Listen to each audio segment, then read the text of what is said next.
शिक्षा सुंदरता और यौवन को हरा देती है। जो व्यक्ति अपना लक्ष्य तय नहीं कर सकता वह जीत भी नहीं सकता। संसार की सबसे बड़ी शक्ति नारी का यौवन और सुंदरता है। अगर सांप जहरीला न हो तो भी उसे जहरीला होने का ढोंग करना चाहिए। यह मनुष्य का मन ही है जो उसके बंधन या स्वतंत्रता का कारण है। सच्चा पुत्र आज्ञाकारी होता है, सच्चा पिता प्रेम करने वाला होता है और सच्चा मित्र ईमानदार होता है। जब तक शत्रु की दुर्बलता का पता न चल जाए तब तक उसे मित्रता की दृष्टि से रखना चाहिए।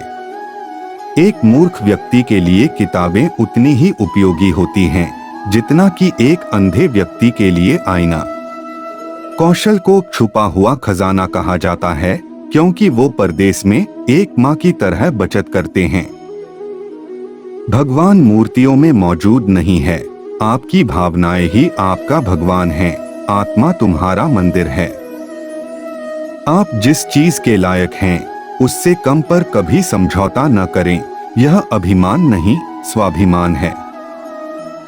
सबसे बड़ा गुरु मंत्र है कभी भी अपने राज किसी को मत बताना, यह आपको नष्ट कर देगा। फूलों की सुगंध हवा की दिशा में ही फैलती है, लेकिन इंसान की अच्छाई हर दिशा में फैलती है। एक बुद्धिमान व्यक्ति अपने बच्चे को सावधानी से पालता है क्योंकि उच्च मनोबल वाले शिक्षित व्यक्ति को ही समाज में सच्चा सम्मान मिलता है। कभी भी ऐसे लोगों से दोस्ती न करें जो हैसियत में आपसे ऊपर या नीचे हों। ऐसी दोस्ती आपको कभी खुशी नहीं देगी। नदी के किनारे के पेड़, दूसरे आदमी के घर में एक महिला और बिना सलाहकार के राजा निस्संदेह तेजी से विनाश के लिए जाते हैं। जिस व्यक्ति का आचरण दुराचारी हो, जिसकी दृष्टि अशुद्ध हो और जो कुटिलता के लिए प्रसिद्ध हो, उससे जो मित्रता करता है वह शीघ्र ही नष्ट हो जाता है। जो कुछ भी करने के बारे में आपने सोचा है उसे कभी प्रकट न करें, लेकिन बुद्धिमान परिषद द्वारा इसे गुप्त रखें और इसे क्रियान्वित करने के लिए दृढ़ संकल्पित रहें। सच्चा मित्र वही है जो आवश्यकता, दुर्भाग्य, अकाल या युद्ध के समय राजा के दरबार में या श्मशान में हमारा साथ न छोड़े। मूर्ख को सलाह देना, दुराचारी स्त्री की देखभाल करना, सुस्त और दुखी व्यक्ति की संगति करना अविवेक है।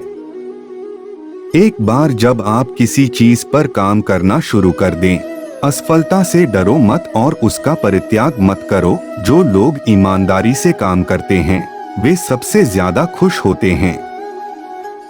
मूर्खता वास्तव में कष्टदायक होती है और यौवन भी कष्टदायक होता है, लेकिन इससे कहीं अधिक कष्टदायक होता है किसी दूसरे के घर में रहना।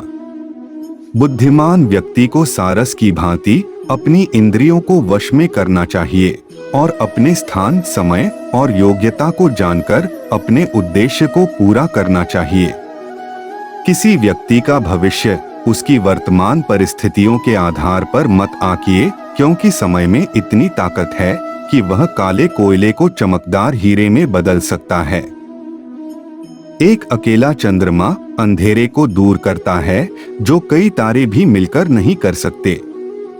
व्यक्ति को अधिक ईमानदार नहीं होना चाहिए। सीधे पेड़ पहले काटे जाते हैं और ईमानदार लोगों पर पहले शिकंजा कसा जाता है। यदि पैर में मणि और सिर पर दर्पण रखा जाए तो भी मणि अपना मूल्य नहीं खोती है। पुरुषों की तुलना में महिलाओं में भूख 2 गुनी, लज्जा 4 गुना, साहस 6 गुना और वासना 8 गुना होती है। इस पृथ्वी पर 3 रत्न हैं, अन्न, जल और प्रिय वचन। मूर्ख लोग चट्टानों के टुकड़ों को रत्न समझते हैं। धन, मित्र, पत्नी और राज्य तो वापस मिल सकता है, लेकिन यह शरीर खो जाने पर फिर कभी नहीं मिल सकता। बीमारी, दुर्भाग्य, अकाल और आक्रमण के समय जो कोई भी आपकी सहायता करता है वही वास्तविक अर्थों में आपका सच्चा भाई है। पाप पूर्वक अर्जित धन 10 वर्षों तक रह सकता है, 11वें वर्ष में यह मूलधन के साथ भी गायब हो जाता है। जिस प्रकार एक सूखा पेड़ आग लगने पर पूरे जंगल को जला देता है, उसी प्रकार एक दुष्ट पुत्र पूरे परिवार को नष्ट कर देता है। अपना धन केवल योग्य को दें और दूसरों को कभी नहीं। मेघों को प्राप्त समुद्र का जल सदैव मीठा होता है।